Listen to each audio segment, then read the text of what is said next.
about any of that stuff at Okay. all. Sheldan, do you believe that if the human species did not have interaction with the aliens, that would we eventually evolve to their knowledge?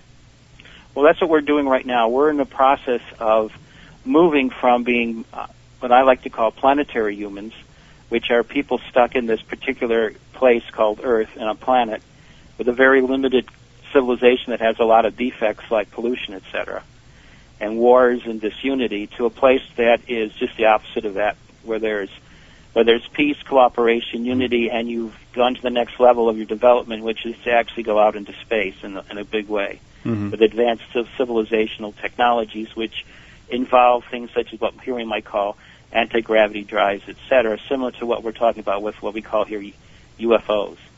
And so we have people who have technologies that are capable of going interdimensionally and going from one place to another in very short periods of time, despite the great distances. You said that they were able to create their own 3D imagery for entertainment purposes. Wouldn't that be like the holodeck on the Star Trek? Very similar to that, a little more advanced than that, because the difference is when you have people that are, might call them holograms, they, unlike on Star Trek where they have them shimmer, they don't shimmer. They're just like you living person. So sometimes it can get a little confusing. You just have to understand the differences. So that's the difference. They have the technology just blends in so much. You're in like what we call a holodeck, and it feels like you're on a planet. Okay, and let's go back to your earliest recollection of your first contact with them.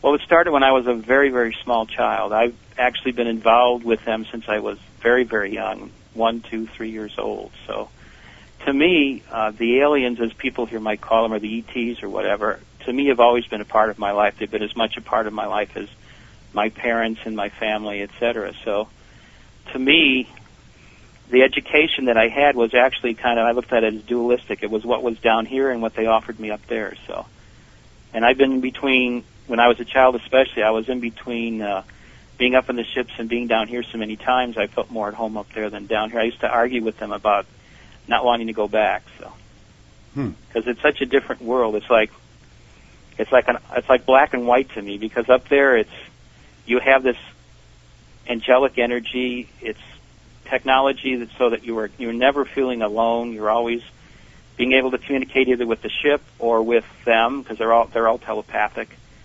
And you have the capability of moving around in the ship just like they do, very, very fast. So they can put you in energy fields and move you through walls, up through floors. In a matter of seconds, you're like 5 miles on the other side of the ship. So now the result of all that technology was that I got very, very used to it. And when I would come down here, it was kind of primitive.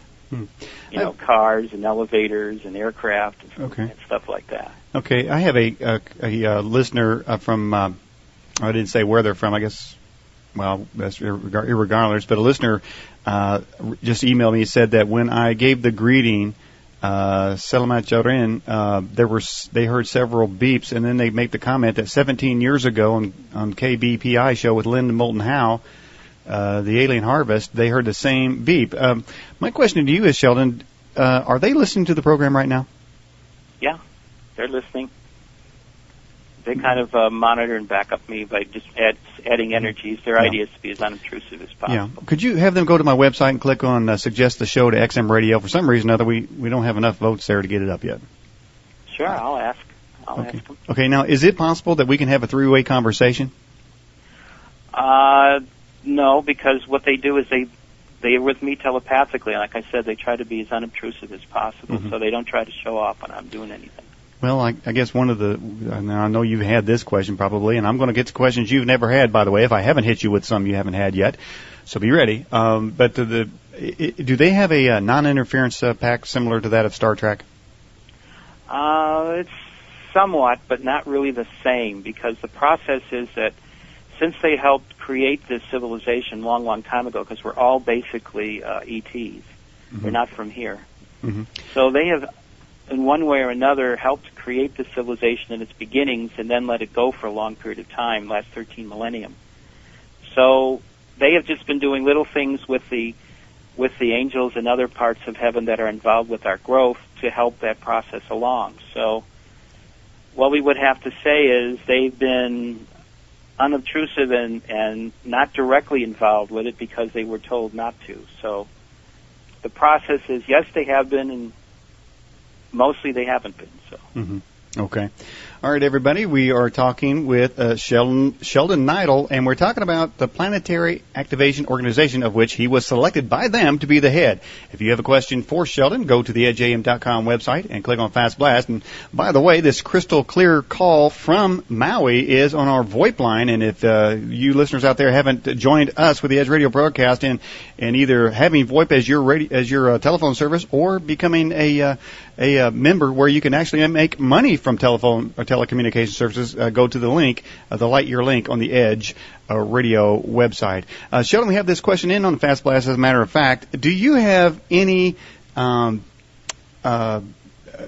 tattoos or anything on your body that resembles a star shape?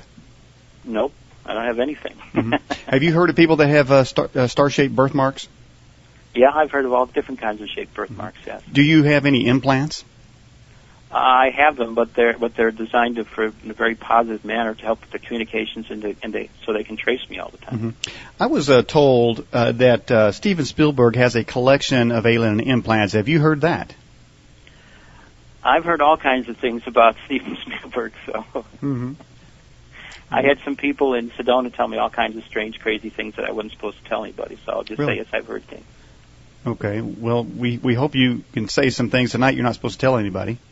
Right. I'm okay. There's only a couple people listening, so. Right. Only the aliens know for sure. Okay. All right. Here's a question then. Let's just go to, we have numbers of them. We've been getting them all week, by the way, and we have a link then to, I think we have a link to your website too as well, and we can talk about that. And while I'm looking at these questions, Sheldon, you do have a website, don't you? Right. I have a website, okay. www.paoweb.com. Mm-hmm. And now what can people learn if they go to that website? Well, they'll learn about our products. They'll also learn about different alien races. They'll also learn about my background. They'll also learn about a whole different articles that I've written on a whole bunch of different subjects. And, of course, my products have all kinds of materials on everything, including stuff going on in the world today, to background material all about the ancient history, etc. Mm-hmm. Okay. Here's a question for you. Do you think that these aliens are associated with the Nordics, the Greys, or the Reptoids?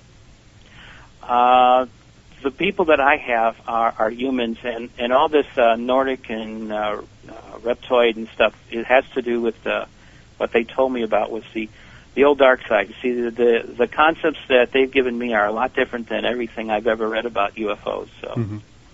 So you think they basically say all that stuff is pretty much gone. The only thing left is remnants that our dear government and a few others associated with them have been pulling on us for the last decade, because mm-hmm. about a decade ago everything kind of shifted. Now, do you have a picture of any of these aliens? No, they don't want me to have any of that stuff, because then I saw the technology of people trying to grab it. I've had a few situations that could have gotten very hairy but didn't, so. Mm-hmm. Why? Because they basically stopped me from any of that, and anytime I was on the ship, if I stole anything, so to speak, they got mm-hmm. it back real fast. Mm-hmm. Another question here. Do aliens feel pride? They have a pride of who and what they are, but it's not an egoism. It's kind of like just, I'm a Syrian and I'm proud of being a Syrian, but I also know that people, our Pleiadians, are equally proud of that, and we acknowledge the love and care for each other, and that's basically the way it is. Mm-hmm. It's not really egoism for among them is really not what we're used to on this world, of people being into themselves, etc. Mm-hmm. Yeah. If they do anything about their own civilizations or their own society, it's with a pride, but they also, at the same time, are willing to share and care equally for all the other societies that are part of the Galactic Federation. Mm-hmm. So there's this feeling among the different star nations that one is not better than the other, but that together they form a great strength. Okay. Is the Earth and mankind, are we a member of the Planetary Activation Organization? I mean, are we a member of their organization, not yours, but theirs? Well, indirectly, we're a member because of the inner Earth civilizations, and when we complete what we're doing right now, which is this massive shift into full consciousness, then we, of course, become a full member, because part of the thing that they're doing, right now is what we're talking about is first contact, which is the actual coming down of large amounts of ships and welcoming us back into